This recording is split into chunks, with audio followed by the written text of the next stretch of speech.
Today is your lucky day, ladies and gentlemen, because I get to demonstrate to you how to play baseball and the different positions that the players play and how to play them. And then I'll tell you the rules for fans and our spectators if you don't want to play baseball. But, I mean, come on. The first point, you how to play. Obviously, you need a baseball bat and a glove. A bat should not be too heavy or too long or too short or too heavy.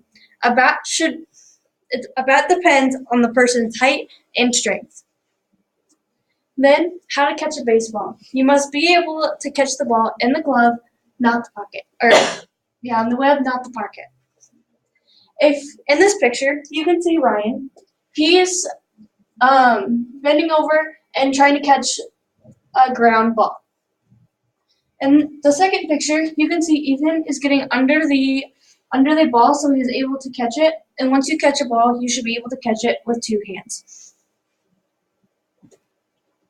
Now, with hitting, you must be able to keep your eyes on the ball, and when you're about to hit, you're supposed to take a little step forward and put the weight on your back foot.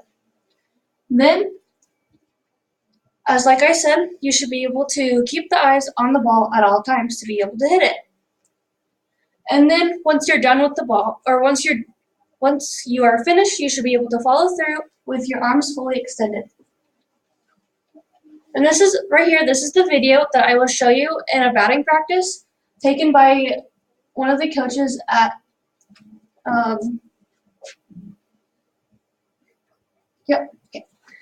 And to be able to bunt, you must, like Jackson is showing here, you must be able to square up to the pitcher. And as you can see here, you should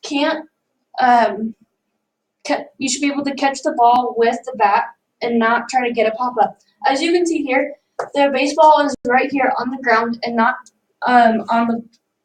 up where a person can hit it or catch it. Next is base running. A person should be able, in the first picture, you can see that a person that JD is on the bag tagging up. Tagging up means that when a person, when the hitter hits a ball that another player is able to catch or throw out, then you can tag up. Now for the different positions to be played. This is Billy. He is the pitcher. He is able to hold the ball in many different ways, which I can't show you right now because I really don't know pitches. And he is able to throw the ball at a certain velocity or height to be able to confuse and possibly the hitter to miss. And this is your catcher. His job is to be able to catch any balls or strikes that is thrown from the pitcher. He is also one of the most vocal players on the team because he can see everything while on the field. As you can see in these two pictures, he is kind of squatting lower than a normal player like you would see on first base. That is because he is going to catch all of the balls or strikes that the pitcher throws. And this is Brandon. He's the first baseman. When there's a player on first base, he has to make sure that if the pitcher throws the ball to Brandon, then he is able to get the batter out that is on first base. He is responsible for getting any players out on the first base. And as you can see, he is kind of tall, so he is able to catch any balls that are overthrown or underthrown. And this is your second baseman. He is able to know at all times what to do when there's a base runner. And this is the shortstop.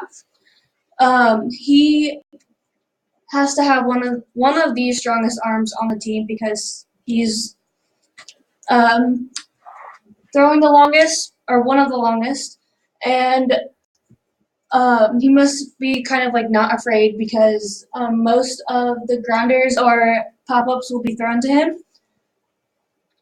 And then this is your third baseman. He has to have the longest on the team because he throws the longest strongest arm because he throws from third base to first base. And these are your outfielders. Your left fielder, which is this guy, he is usually is able to back up any throws from third base and able to catch up any pop-ups. And this is your center fielder. He is one of the fastest on the team because he is the one that covers the most ground to be able to catch any balls that are hit to the outfield. And this is your right fielder. And he's usually a fast person because that's where most of the balls are hit to. And these are your coaches. They they're kind of like the president of the United States. They are in charge of they are in charge of the players and what they're supposed to do. But the players decide that if to listen to them or not to listen to them. And here's a video of the head coach giving signs to the hitter and the players to tell them what to do. Okay, now onto rules for the fans and the spectators if you really don't want to play. First, as a fan, if you don't know an answer to the question to a question, then don't act like you know it. And the second is please don't heckle any of the players, coaches, or umpires. It's okay to make a joke once in a while, but not to be really rude. And now to recap. First, I talked about how to play, and then I talked about the different positions, and then I talked about the rules and the rules of a spectator and or a fan. Thank you.